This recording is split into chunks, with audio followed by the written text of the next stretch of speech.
You won't last 2 days without me. My son said as he abandoned me, but I had a secret. Dorothy May never imagined that at 68 years old, she would be abandoned by her own son on the side of a dusty road cutting through the backcountry of West Virginia. After a lifetime dedicated to her family, she found herself alone with only an old backpack and the clothes on her back, while Brandon's cruel words echoed in her ears. "You won't last 2 days without me," her son had shouted before speeding off in the old pickup truck and disappearing in a cloud of red dust.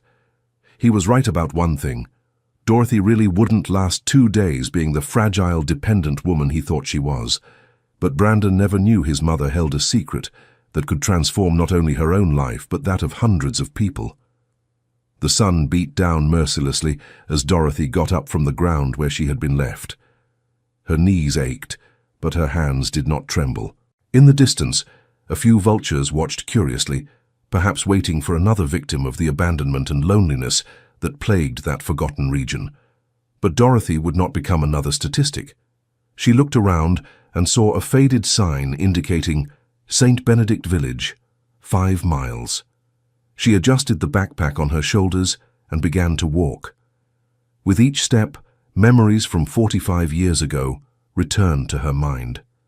45 years since she had left everything behind to be just a mother and wife. 45 years since she had tucked her diplomas into the bottom of a drawer and promised never to speak of her past again. The heat was suffocating, but Dorothy kept walking. Her simple sandals kicked up little clouds of dust with each step. Every now and then, she would stop in the shade of a withered tree to take a sip of the warm water she carried in a plastic bottle. It was all Brandon had allowed her to take. The argument had started the night before, when Dorothy refused to hand over her pension so he could pay the debts of the bar he ran in town. "You don't understand anything about money, old woman," he had said with contempt. "You've always been this way, dependent, useless. If it weren't for me, you would have been lost a long time ago." But Brandon didn't know his mother had been one of the most respected educators in the Charlotte metropolitan area. He didn't know she had 3 college degrees stored in a dusty box. He didn't know that for 15 years she had coordinated educational programs that transformed the lives of thousands of underprivileged children. Dorothy had decided never to tell him about her past because she wanted Brandon to feel proud of being her only reason for living. When she was widowed at 23, with a 2-year-old baby in her arms, she chose to sacrifice her promising career to devote herself completely to her son. It was the hardest decision of her life, but she thought it was worth it. Now walking under the scorching sun, she wondered if she hadn't made the biggest mistake of her existence. By shielding Brandon from the truth about her capabilities, she had allowed him to become a cruel and disrespectful man. She had created a monster who saw her as a burden. Dear listener, if you're enjoying the story, please take a moment to like and especially subscribe to the channel. It helps us a lot as we're just starting out, now continuing. St. Benedict Village appeared on the horizon like a mirage. Simple houses of exposed brick, dirt streets, and a small store that seemed to sustain the local economy. Dorothy stopped at the village entrance and watched the children playing in the central square. Her educator's eyes immediately identified signs of wasted potential there. A girl of about 10 approached curiously. "Are you lost, Ma'am?" she asked with the typical innocence of childhood. Dorothy smiled, the first genuine smile in months. "No, sweetie." "I think I've finally found myself," she replied, surprised by her own words. The girl, who introduced herself as Emma, insisted on taking her to Mrs. Beatrice's house, who rented rooms to visitors. The walk through the village revealed much about that community. The children seemed intelligent, but Dorothy May noticed that many were out of school during class hours. The adults greeted her politely, but there was sadness in their eyes. Mrs. Beatrice was a robust 60-year-old woman who received Dorothy May with initial suspicion. "Where are you from? It's not common for strangers to show up around here," she said, while serving a glass of ice water. Dorothy May only explained that she needed a place to start over, without going into details about Brandon. The room was simple but clean. A single bed, an old dresser, and a window overlooking the backyard where chickens pecked freely. Dorothy May sat on the bed and finally allowed the tears to come. She wasn't crying for having been abandoned, but for having wasted so many years of her life being someone she wasn't. On that first night, Dorothy May made a mental list of everything she knew how to do. Besides her degree in education, she had a specialization in child psychology and a master's in educational management. She spoke English fluently and had basic knowledge of French. She had developed innovative teaching methodologies that had been applied in public schools in Charlotte, with extraordinary results. More important than the diplomas, Dorothy May had something you don't learn in university: the ability to see the potential in every child, even the most difficult ones. During her years as an educator, she had worked with street children, orphans, and youth in socially vulnerable situations. Her approach, both humanized and scientific, had yielded impressive results. The next morning, Dorothy May woke up determined. She paid for 3 more nights of lodging with the little money she had and went out to explore the village. Her first stop was the local school, a modest building with 2 classrooms and a small yard where some children played. The principal, teacher Janet, was a tired 40-year-old woman who juggled the roles of administrator and teacher. Upon seeing Dorothy May, she assumed she was just another mother complaining about something. "How can I help you?" she asked with little patience. "Actually, I'd like to know if I can help you," replied Dorothy May calmly. "I'm an educator, and I noticed that several children are out of school. I thought maybe I could offer my services as a volunteer." Teacher Janet's demeanor changed completely. She hadn't received offers of help in years. During the conversation, Dorothy May learned that the school served 72 children from 6 to 14 years old, but only 40 attended classes regularly. The problems were many: truancy, learning difficulties, lack of teaching materials, and most importantly, families who didn't value education. "The children here are intelligent," explained Teacher Janet, "but the parents don't see the use in studying. They think it's a waste of time because there are no job prospects for educated people in the region." It was exactly the kind of challenge Dorothy May had always loved to face. She asked to observe some classes and was impressed by what she saw. The children were truly bright, but they were being underestimated by an outdated educational system. The teaching methods were the same as decades ago, without considering different learning styles or the student's social context. At the end of the day, Dorothy May made a bold proposal to Teacher Janet.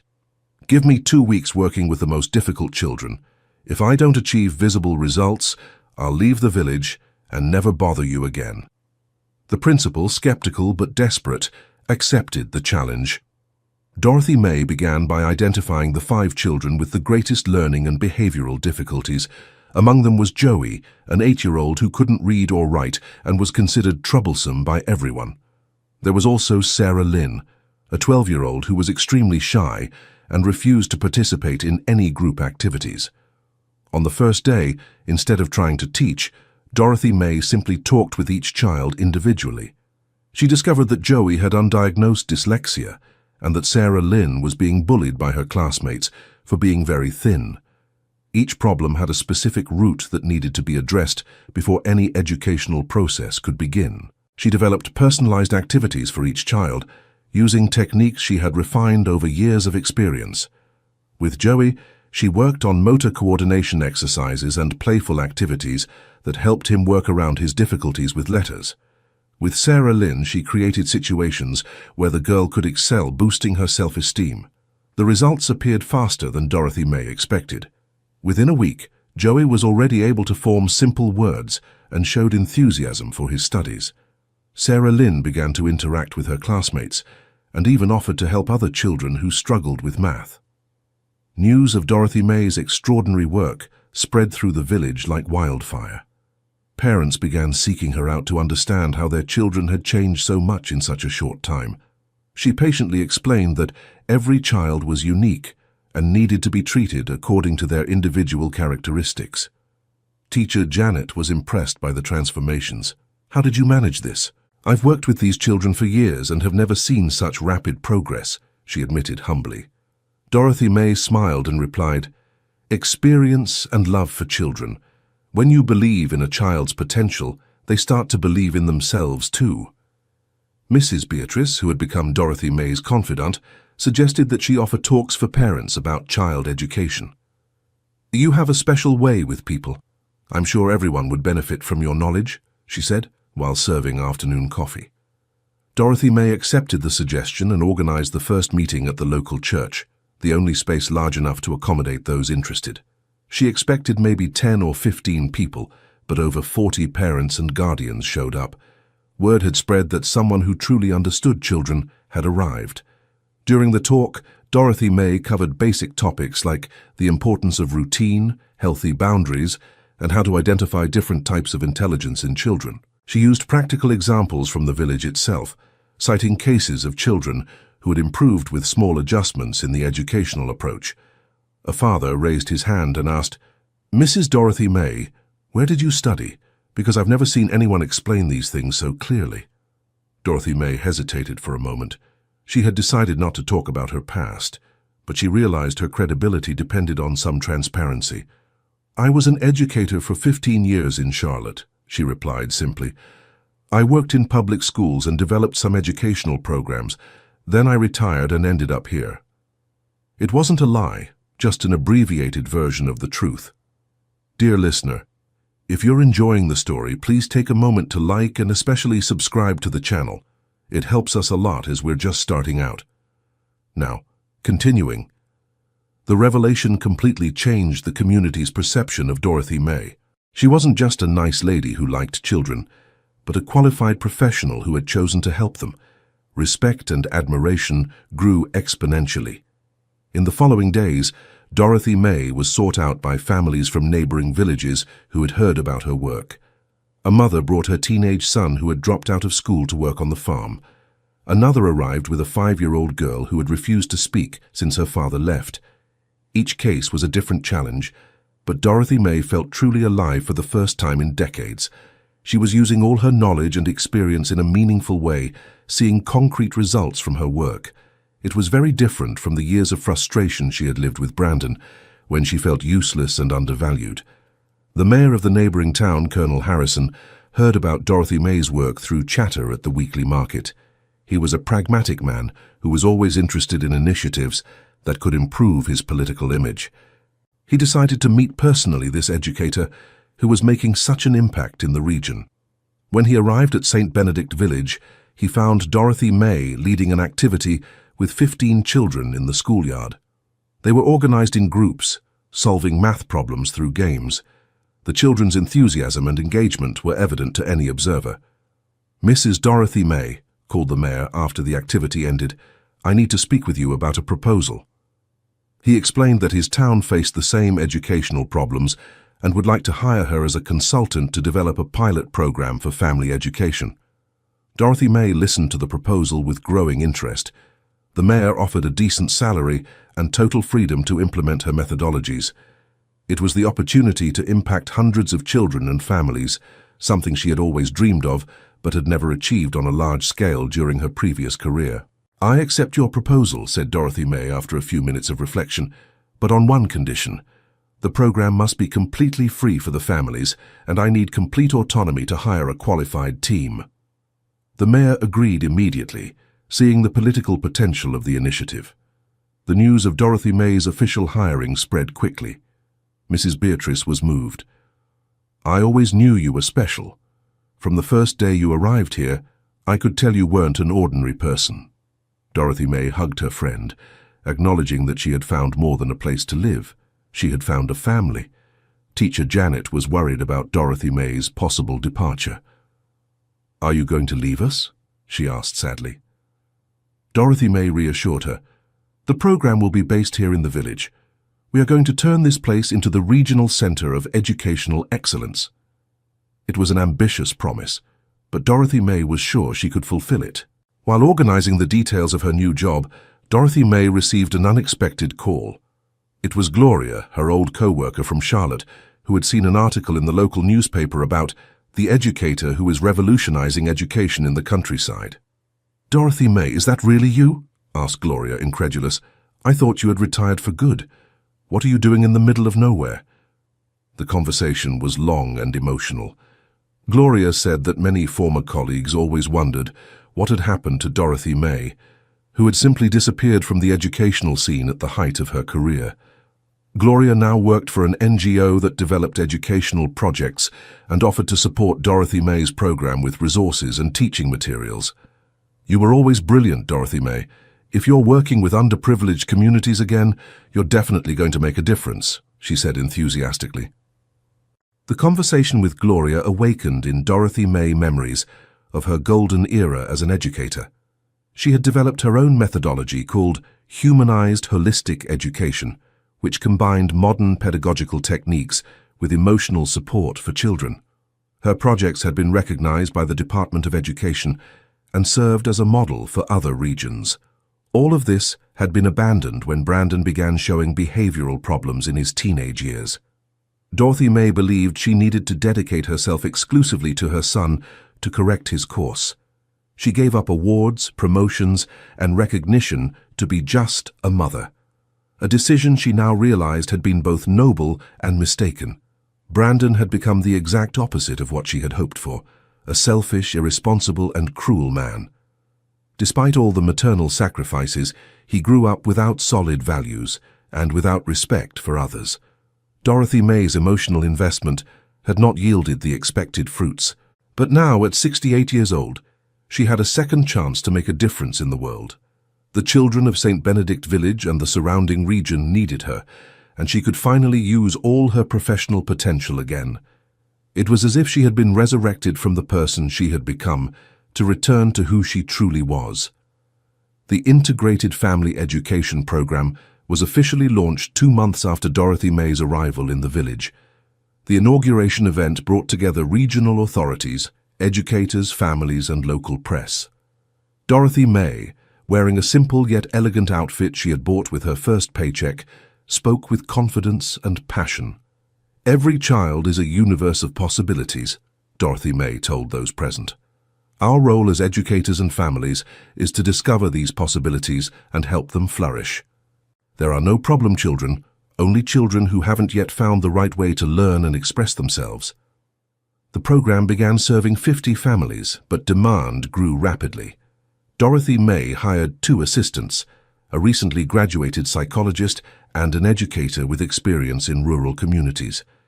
Together, they developed thematic workshops covering everything from study techniques to family conflict resolution. Results began to appear within a few weeks. Children considered lost causes by local schools began showing interest in their studies. Rebellious teenagers who had dropped out of education returned to the classroom. Families living in constant conflict learned to communicate in healthier ways. One case that deeply marked Dorothy May was that of Johnny, a 9-year-old boy living with his grandmother who displayed aggressive behavior at school. During individual sessions, Dorothy May discovered the boy had witnessed traumatic situations and didn't know how to process his emotions. Using play therapy and art therapy techniques, Dorothy May helped Johnny express his feelings through drawings and play. Gradually, the boy opened up and verbalized his anxieties. Aggressiveness gave way to creativity, and he became one of the most participatory students in school. Johnny's grandmother, Mrs. Martha, was moved by her grandson's transformation. "Mrs. Dorothy May, you've worked a miracle. My grandson was becoming a difficult child, and now he's affectionate and studious." "How do you do it?" she asked with tears in her eyes. "It's not a miracle, Mrs. Martha," Dorothy May replied affectionately. "It's love combined with technical knowledge. When we understand a child's real needs and offer the proper support, transformation is natural. Every child wants to be good. Sometimes they just don't know how."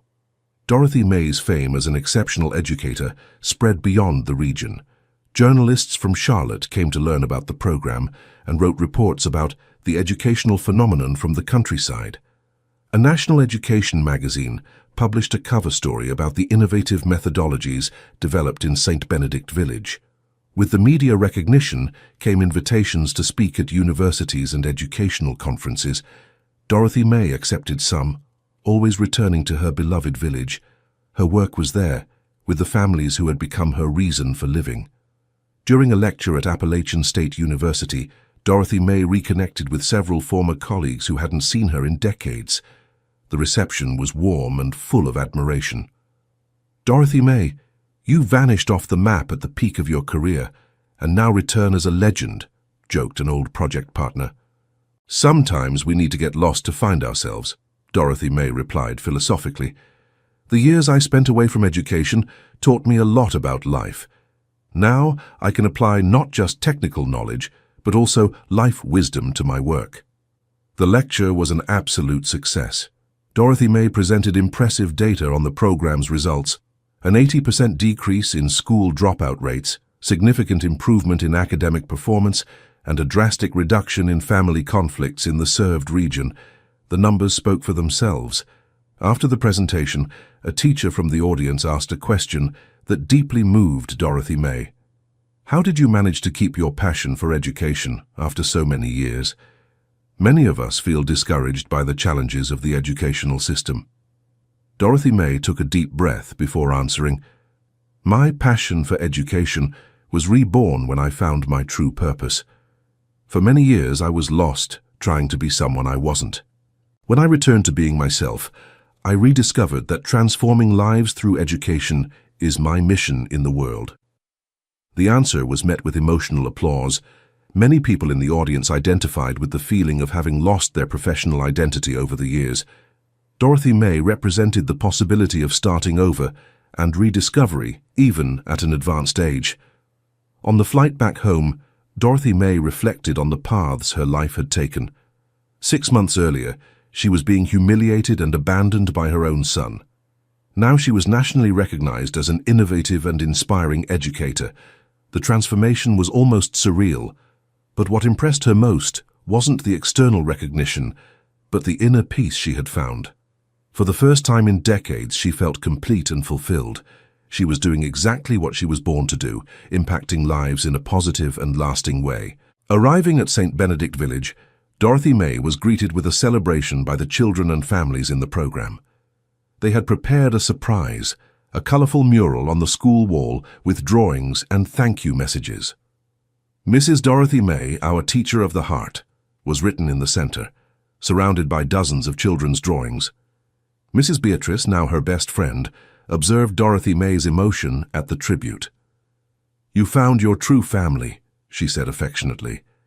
"These children truly love you, not out of obligation, but for everything you've done for them." It was true. The love Dorothy May received from the village children and families was pure and genuine. They respected her not only as an educator, but as a person. They valued her presence, her teachings, and her dedication. It was the recognition she had always desired but never received from Brandon. Dear listener, if you're enjoying the story, please take a moment to like and especially subscribe to the channel. It helps us a lot as we're just starting out. Now continuing. While Dorothy May was building her new life, Brandon was facing the consequences of his choices. The bar he ran in the city was going bankrupt due to poor management and excessive spending on drinks and gambling. His wife, Tiffany, had discovered the hidden debts and was threatening to leave him. "You're irresponsible, Brandon," Tiffany shouted during an argument. "You spent everything we had and even sent your mother away. How can you be so cruel to the person who loved you most in your life?" The words hit Brandon like punches to the gut, but his pride prevented him from admitting his mistakes. The situation worsened when creditors began to collect the debts more aggressively. Brandon lost his car, had the bar repossessed, and found himself with no prospects for financial recovery. For the first time, he began to feel the real weight of his irresponsible decisions. The neighbors, who had always respected Dorothy, began to question Brandon about his mother's whereabouts. "Mrs. Dorothy was a saint," said Mr. Walter from the bakery. "Where is she? No one has seen her for months." Brandon made up flimsy excuses, but he realized his credibility was in question. One night, alone at home after another fight with Tiffany, Brandon decided to look for his mother's belongings that had been left behind. In the attic, he found a sealed cardboard box he had never noticed before. Curious, he decided to open it. The contents of the box left Brandon in shock. There were university diplomas, specialization certificates, professional recognition trophies, and hundreds of thank you letters from former students and parents, all in the name of Dorothy May Thompson Williams, his mother. Bachelor of Education, Specialist in Child Psychology, Master of Educational Management, Brandon read aloud in disbelief. How was it possible that his mother had all this education and never mentioned it? Why had she hidden such a brilliant academic career? Among the papers, he found newspaper clippings about educational projects developed by Dorothy in the 1980s and 1990s. Educator develops innovative methodology for underprivileged children, read one headline. Family Education Project receives national award, announced another.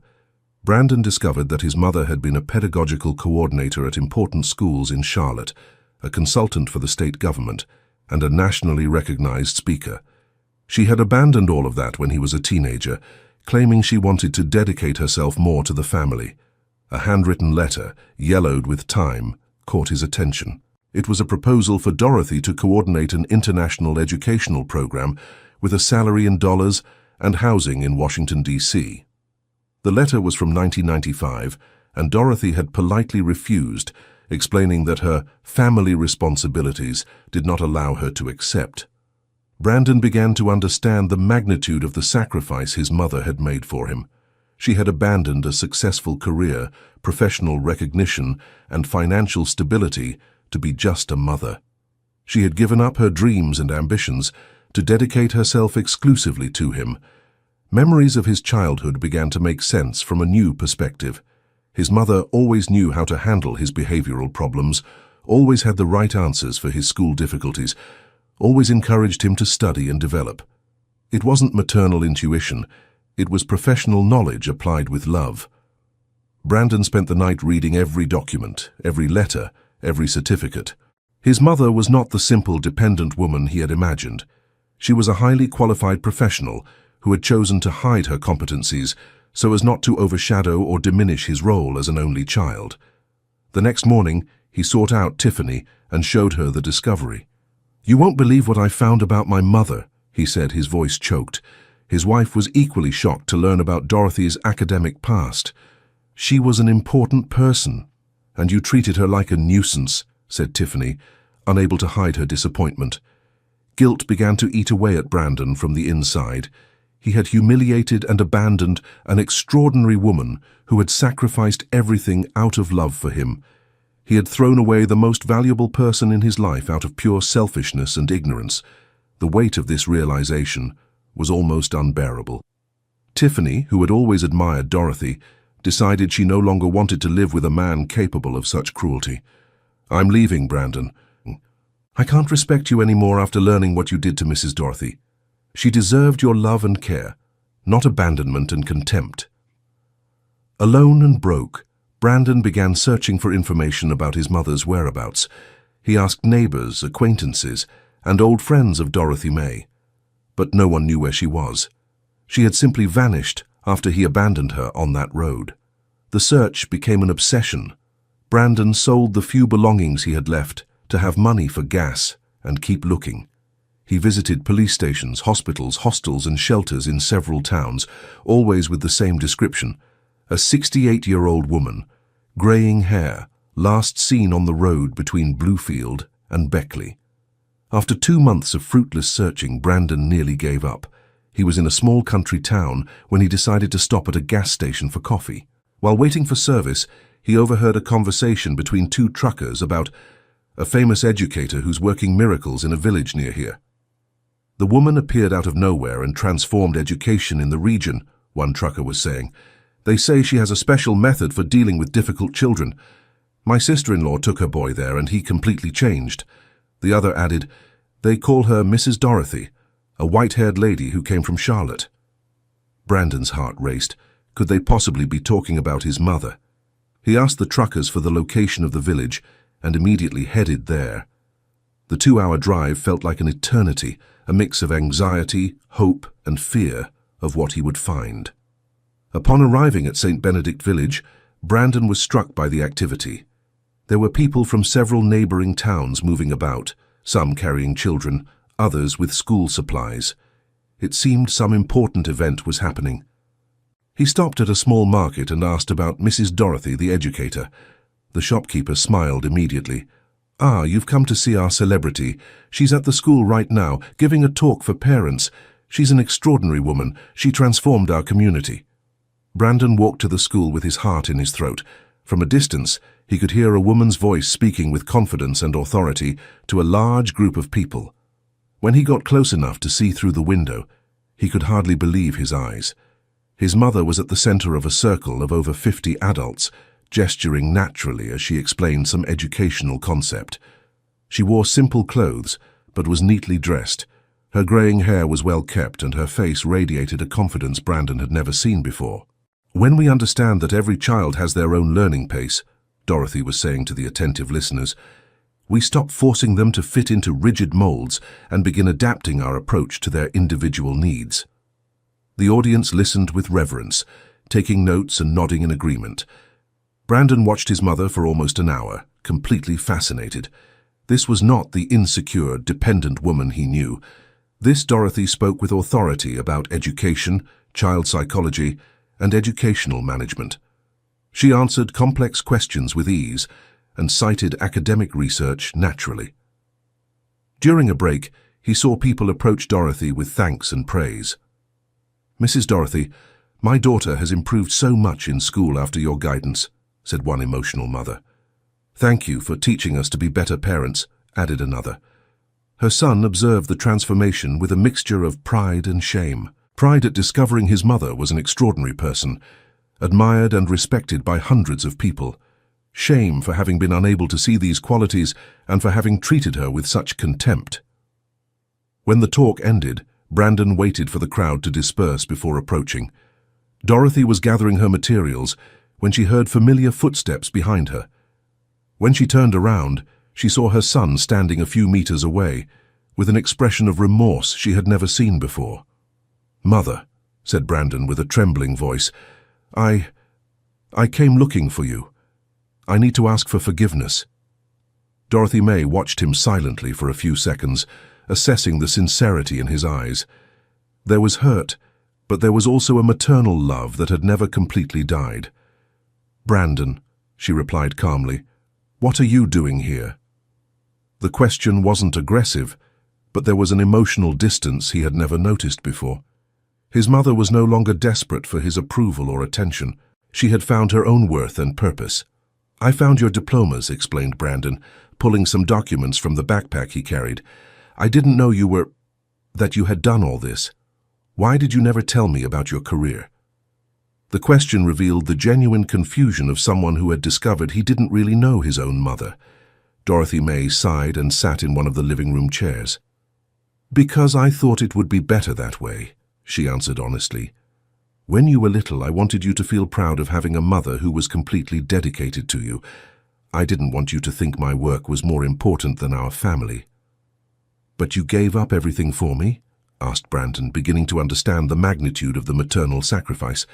A successful career, recognition, money. All of it? The realization was painful and liberating at the same time. "I didn't give up, Brandon. I chose. There were two things I loved in life, education and you. When I thought I had to choose one of them, I chose you." Dorothy May spoke without resentment, simply stating the facts. It was a conscious decision, even if perhaps it wasn't the right one. Brandon knelt before his mother, something he hadn't done since childhood. "Mother, I was a terrible son. I treated you poorly, didn't value your sacrifices, humiliated you, and on top of that, I abandoned you when you needed me most. How can you forgive me?" Dorothy May gently touched her son's face. "I have always forgiven you, Brandon, but forgiveness doesn't mean things can go back to how they were before. You hurt me deeply, but mostly you made me realize I had lost my identity trying to be only your mother." The conversation continued all afternoon. Brandon told her about the financial problems, the end of his marriage, and his desperate search for her. Dorothy May listened attentively, but without the previous anxiety to solve all her son's problems. She had learned she couldn't save someone who didn't want to be saved. "Mother, I want to try to be a better person," declared Brandon sincerely. "I want to learn to value the people who love me. Can I try to earn your forgiveness?" The question showed genuine humility, something completely new in his behavior. "You can try," replied Dorothy May with affection but firmness. "But you need to understand that I have changed. I am no longer the woman who lived only for you. I have my own life now, my work, my responsibilities. If you want to be part of my life again, you will have to accept who I really am." Brandon spent 3 days in St. Benedict Village, observing his mother's work and meeting the people she had impacted. Each conversation revealed new aspects of Dorothy May's personality that he had never noticed.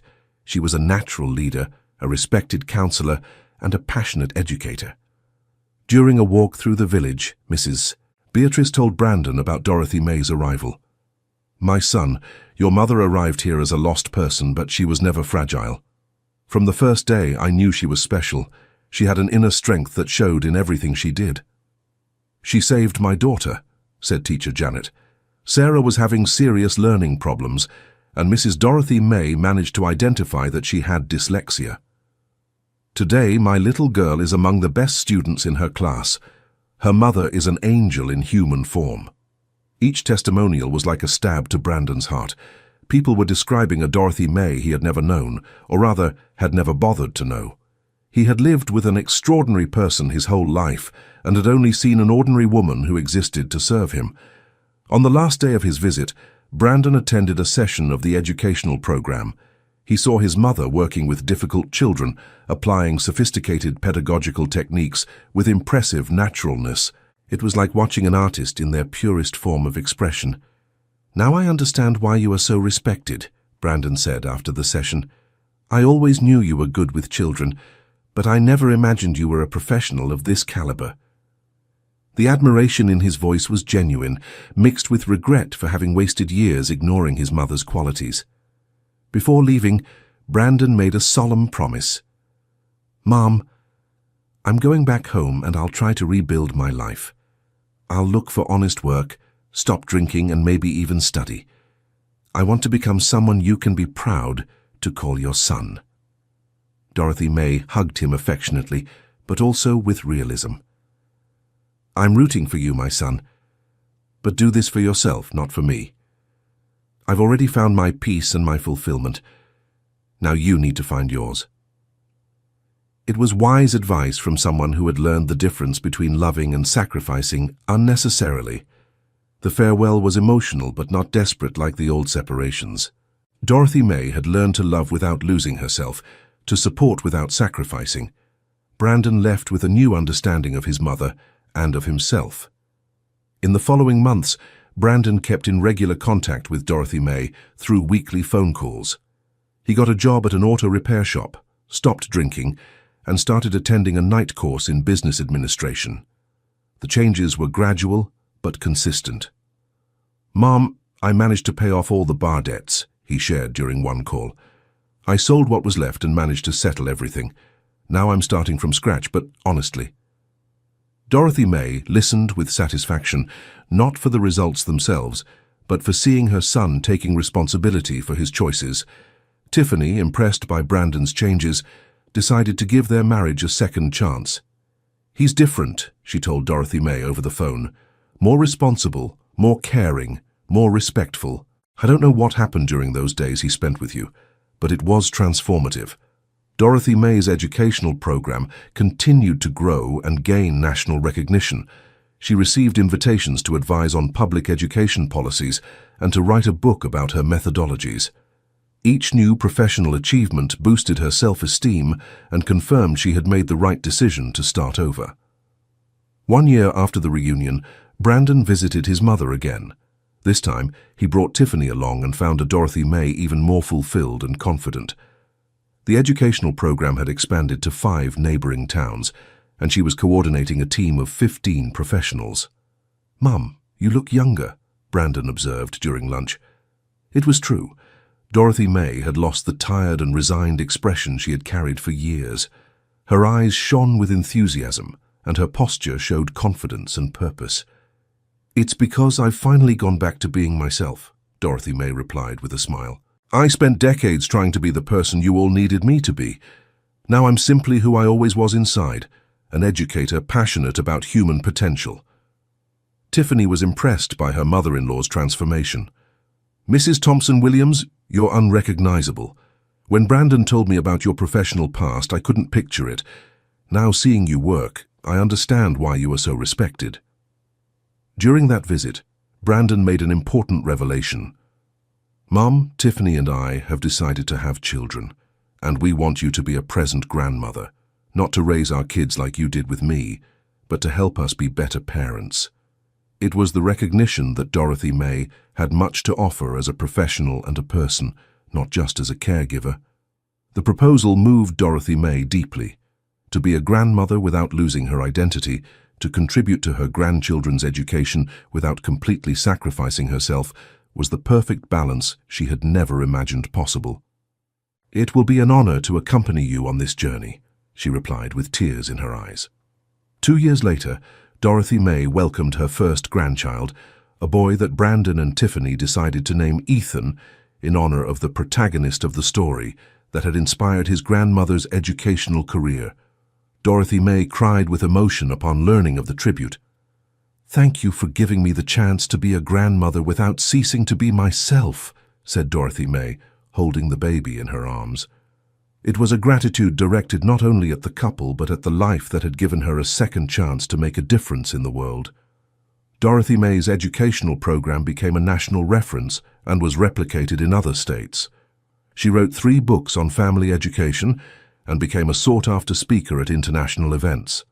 At 73, she was more professionally recognized than she had been in her youth. During an interview for an education magazine, Dorothy May was asked about the secret of her late success. "It's not late success," she corrected with a smile. "It's the continuation of a career that was interrupted by personal choices. Knowledge is never lost. It just waits for the right moment to be applied again." The journalist insisted, "But don't you regret having abandoned your career to dedicate yourself to your family?" Dorothy May reflected for a moment before answering, "I don't regret the choices I made for love. I only regret not having taught my son to value those choices and the person who made them." The answer became one of the most quoted phrases from the interview and inspired thousands of women who had gone through similar situations. Dorothy May became, without intending to, a symbol of new beginnings and female empowerment in maturity. Brandon, who had watched the interview on television, immediately called his mother. "I saw your interview. I was moved when you spoke about not regretting the choices made for love. I should have valued those sacrifices more." "You learned, my son, and that's what matters," replied Dorothy May wisely. "We can't change the past, but we can build a better future with the lessons we've learned. You are being a wonderful father to Ethan, and that fills me with pride." It was true. Brandon had become a dedicated and respectful father, applying in his own parenting the lessons he learned by observing his mother's work. He valued his son's individuality, encouraged his development, and never treated him as personal property. During Ethan's 5th birthday, the family gathered in St. Benedict Village for a special party. The boy loved visiting his grandmother and was fascinated watching her work with other children. "Grandma, when I grow up, I want to help children like you do," he said during the party. Dorothy May smiled and hugged her grandson. "You can be whatever you want, my love. The important thing is to choose something that makes your heart happy and that helps other people be happy too." It was the synthesis of everything she had learned about life's purpose and personal fulfillment. The party became a community event, with hundreds of people who had been impacted by Dorothy May's work. Children she had helped, now teenagers, gave moving tributes. Parents shared testimonials about how her guidance had transformed their families. "Mrs. Dorothy May doesn't just teach about education," said a father during the tributes. "She teaches about life, about respect, about true love. She showed us that it's never too late to become better people."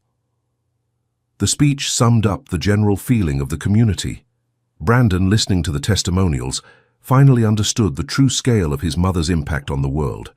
She wasn't just a good educator, she was a life changer, an inspiration to hundreds of people, and he had almost lost this extraordinary person through pure ignorance and selfishness. That night after the party, Brandon talked at length with his mother about the future. "Mum, I want you to know I'm grateful every day for getting a second chance to really know you. You taught me that to love is to respect, not to possess. And you taught me that it's never too late to start over, Dorothy May replied. "When you left me on that road, I thought my life was over. In fact, it was just beginning again. Sometimes we need to be broken to discover our true strength." The conversation lasted into the early hours, but this time it was different from the old tense talks full of demands. It was a dialogue between two people who had learned to respect each other, each in their appropriate place in the family relationship. Brandon finally asked the question that had tormented him for years. "Mom, can you ever completely forgive me for what I did? Can I have your trust again?" The question revealed the vulnerability of someone who had learned to value the love he almost lost. "My son," said Dorothy May, touching his face affectionately, "I forgave you a long time ago. The forgiveness was my gift to myself, not to you. It freed me from bitterness and allowed me to move forward. You already have my forgiveness and my love. Now you need to find your own inner peace." It was the wisest answer Brandon could have received. Forgiveness wasn't a release from responsibility, but rather an act of self-love that allowed for emotional healing. Dorothy May had learned to forgive without diminishing herself, to love without sacrificing herself unnecessarily. In the following years, the relationship between mother and son grew stronger, based on mutual respect and genuine admiration. Brandon became one of the biggest supporters of his mother's work, helping to promote her projects and methodologies. Dorothy May, in turn, supported her son's personal and professional growth without interfering excessively. The educational program continued to grow and expand. Dorothy May trained a new generation of educators who took her methodologies to other regions of the country. Her philosophy of humanized education became an academic reference and inspired public educational policies. At 78, Dorothy May received an honorary doctorate from Appalachian State University in recognition of her extraordinary contribution to American education. At the ceremony, she dedicated the award to all the women who had the courage to start over when they thought it was too late. Brandon, present at the ceremony with his family, was moved seeing his mother receive the highest possible academic honor. "She deserved this and much more," he said to Tiffany during the event. "I spent my whole life living with an extraordinary person and only discovered it when I almost lost her." During her acceptance speech, Dorothy May offered a reflection that struck all those present. Education is not just about teaching knowledge. It's about awakening the dormant potential in every human being, and we never know when that awakening will happen. It could be at 5 years old or at 75. The important thing is to always be ready to start over. The audience gave a standing ovation for several minutes. Dorothy May had become more than an educator. She was a symbol of hope for all who believed it was too late for meaningful change. Her story proved that human potential has no expiration date. After the ceremony, a young student approached Dorothy May.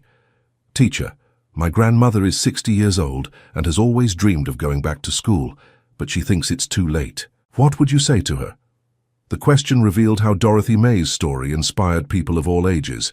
"Tell her that the only thing worse than starting at 60 is reaching 70 and regretting not having started," replied Dorothy May with a smile. "Age is not a barrier to dreams. It's just a number that marks our life experience." The young student's response was immediate. "I'm going to call my grandmother right now." The scene symbolized the transformative power of Dorothy May's story, inspiring not only her own family, but generations of people who needed the courage to start over. 10 years after being abandoned on the road, Dorothy May looked back without bitterness or regret. She had transformed the most painful moment of her life into the catalyst for her greatest personal and professional achievement. The abandonment that seemed to be the end had actually been the beginning of everything. Brandon, now a prosperous businessman and dedicated father, visited his mother regularly with the 2 children he had with Tiffany. Ethan, at 10 years old, already showed an interest in education and always asked to accompany his grandmother in her activities. The youngest girl, Dorothy Grace, named in honor of her grandmother, showed early signs of leadership and empathy. "Mom, our children are lucky," said Brandon during a visit. "They have as a grandmother one of the most respected educators in the country. But more than that, they have as an example a woman who knew how to start over when everything seemed lost." The acknowledgement was late, but sincere and profound. Dorothy May watched her grandchildren playing in the schoolyard that had become her second home. She saw in Ethan the intellectual curiosity she had always admired in children, and in Dorothy Grace the determination she herself had developed over the years. It was the continuation of a legacy that went far beyond blood. "You know what makes me proudest?" Dorothy May said to Brandon during that visit. "It's not the awards or the professional recognition. It's seeing that you've learned to be a father who values his children's individuality. It's knowing that I broke a cycle, and my grandchildren will grow up respecting and being respected." The observation touched Brandon deeply. He had learned from the painful experience that true love is not possessive or controlling. It is allowing people to be who they really are, supporting their dreams and respecting their choices. It was the opposite of everything he had demonstrated in the past. On a special afternoon, during a picnic in St. Benedict Village, 3 generations of the family gathered under the shade of the same tree where Dorothy May had spent her first night after the abandonment. The symbolism did not go unnoticed by anyone. "Grandma, tell us how it all began," asked Ethan, always interested in his grandmother's stories. Dorothy May looked at that tree that had been her first shelter and smiled. "It all began when I discovered I was much stronger than I imagined." The story that followed was not about abandonment and pain, but about rediscovery and overcoming. Dorothy May told her grandchildren how she had found her true calling precisely at the moment when everything seemed lost. How she had learned that it's never too late to be who we really are. "Life sometimes takes away things we think we can't live without," she explained to the attentive children. "But then we discover that those losses freed us to find even better things. The secret is to never give up on ourselves." Ethan, always observant, asked a question that surprised the adults. "Grandma, have you completely forgiven Dad for what he did?" The child's question touched the heart of the matter that still intrigued many about the family story. Dorothy May looked at Brandon, who awaited her response with anxiety even after so many years. "Ethan, forgiving doesn't mean forgetting what happened. It means choosing not to carry anger in your heart. I forgave your father because I learned that the anger only hurt me, not him." "And do you still love Daddy?" insisted the child with the typical straightforwardness of childhood. Dorothy May smiled and answered, "Yes, I do, my love. But today it's a different kind of love. It's a love that respects, that values, that allows for growth. It's the true love that took me a long time to learn." Brandon, moved by her answer, drew closer to his mother. "Thank you for loving me, even when I didn't deserve it. Thank you for teaching me that to love is to set free, not to hold captive. Thank you for being my example of strength and dignity." It was a public declaration of gratitude and recognition that definitively sealed the healing of their relationship. That afternoon, under the tree that symbolized new beginnings and overcoming, a family was completely reunited. Not just Brandon and Dorothy May, but 3 generations united by the lesson that true love is what allows each person to be authentic and fulfilled. As the sun began to set, painting the sky with golden and orange hues, Dorothy May looked around and felt completely at peace. There were journeys that took a whole lifetime to complete, and hers had reached the perfect point of balance between personal and family fulfillment. "You won't last 2 days without me," Brandon had said years ago, a cruel prediction that proved completely wrong. Dorothy May had not only lasted, she had flourished, transformed lives, and found her true essence. The secret she had kept for decades had become her greatest strength. At 80 years old, Dorothy May Thompson Williams looked back with gratitude. The abandonment on the dusty back road had been the start of the greatest adventure of her life. She had discovered that it's never too late to start over, never too late to be who we truly are, never too late to make a difference in the world. End of story. Now tell me what you thought of this story of overcoming and new beginnings. Do you believe Dorothy May made the right decisions by hiding her professional past to dedicate herself to her son? And Brandon, did he truly manage to redeem himself after so long? Leave your opinion in the comments with sincere words about this story of a woman who proved that abandonment can be the start of a new life.